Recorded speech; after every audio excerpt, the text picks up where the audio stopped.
newspapers themselves bundled a great deal of information that you couldn't easily get in other places. So people were reading newspapers. Everybody felt, almost everybody, that they had to read a newspaper. And it wasn't just for the news, but this wasn't so long ago, but most of you probably don't remember. If you wanted to go to the movies with your friend, you would immediately say, well, we have no idea when the movies are playing, so let's go buy a newspaper, not for the aggressive repertorial news coverage, but just to find out when the movies were playing, or who won the ball game last night, or anything like that. You could only get really from newspapers. So they had a very powerful business logic and a very high barrier to competition. For a number of reasons, many or most of these newspaper-owning dynasties were kind of socialized into the idea that owning a newspaper was a public trust, and they had a moral obligation to operate at maybe a 25% profit margin instead of a 35% profit margin, and take on not purely economic missions covering City Hall, doing the sort of watchdog or investigative or accountability journalism. So many of these big metropolitan newspapers had, by standards of today, enormous staffs of 300, 400, 500, 600 reporters in not even the very biggest papers in the country, covering the city quite aggressively. In the last 10 years, that situation, and that is where most of the repertorial people power in America sat. In a typical city, almost all of the active reporters worked for the monopoly daily newspaper as opposed to the other news outlets.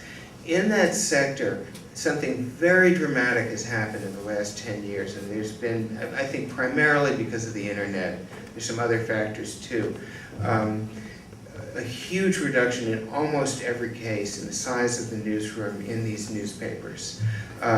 So a paper like, say, the Houston Chronicle or the Atlanta Constitution, these are sort of good provincial newspapers, the Boston Globe, San Jose Mercury News. These are papers that in 1995 or 2000 were proud to have 500, 600 reporters. Now they'll often have 150 or 200 reporters. And if you look at them as you travel around, if you're used to what they were like, they've shrunk tremendously.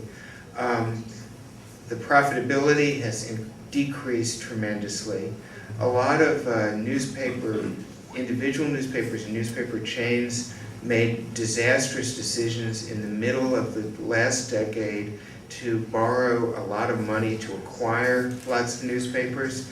And everybody who did that is in terrible shape right now because they have to make large debt payments which were supposed to work at 30 to 35% profit margins but do not work at 5 to 10% profit margins. So several of the most prominent newspaper companies in America have declared bankruptcy, although they continue to operate. Those that are publicly listed on stock exchanges have lost collectively something like 80 or 85% of their market value just in a few years. So it's a big, dramatic situation. On the other hand, you have the onset of internet journalism. And the way I would make a very, very long story very short there is to say that the internet is the greatest medium for journalism ever invented in every way but one. It's the greatest medium in terms of the presentational tools you have. If you're a writer like me, all you have is words. If you're operating a website, you've got words, still photography, moving images, sound. You can link to other people. You have no space limitations. It's wonderful. It's also sort of socially wonderful. The barrier to entry is very low. Anybody can publish can start a news organization and publish a newspaper or news product online. The barrier to receipt of news is very low. We all take for granted that you can go read any newspaper in the world on any subject right now for free. That was unimaginable even 10 years ago. And certainly when I was growing up, when it would be exotic to have any source of printed news other than your local newspaper. So it's paradise except for one thing, and the one thing is nobody's figured out how to make money doing journalism online. Almost nobody.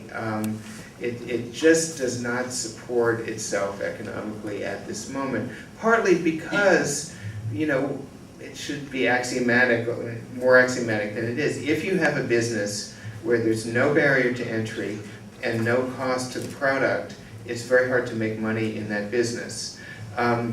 So online journalism is proliferating tremendously, but it doesn't have associated with it a successful economic model, and as a result, it has a hard time supporting any size staff of reporter, let alone these very big staffs associated with newspapers, or the way newspapers used to be. So the real question, if you believe deeply in professional repertorial journalism, as I do and as I'm sure you do, the question is, what in the future is going to support our social function?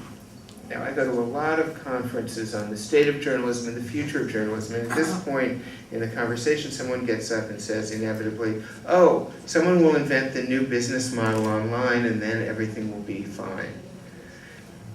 That hasn't happened yet. I sincerely and fervently hope it will happen, but I really believe this social function in democratic societies, and you know, in Spain, because of Franco, it's a lot newer than it is in America, which should make it more precious to you, because you realize what life is like, or your parents do, without this degree of press freedom. I don't think it's enough to say we're all waiting for the new business model to come. At our school in the last year, we commissioned a big, ambitious report on the future of journalism by two very distinguished people. One, a journalist, Leonard Downey, former editor of the Washington Post.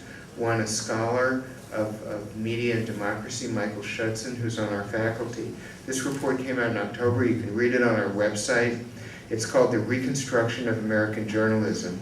And it's really gotten an enormous amount of attention and generated an enormous amount of debate, partly because they set out a series of policy recommendations where they say, in effect, public policy has to step forward and create ways to have economic support for this journalistic function because the market is not supporting it now. The means to produce it are wondrously there with the internet, but as we wait for market forces to support it, we should not just let it deteriorate.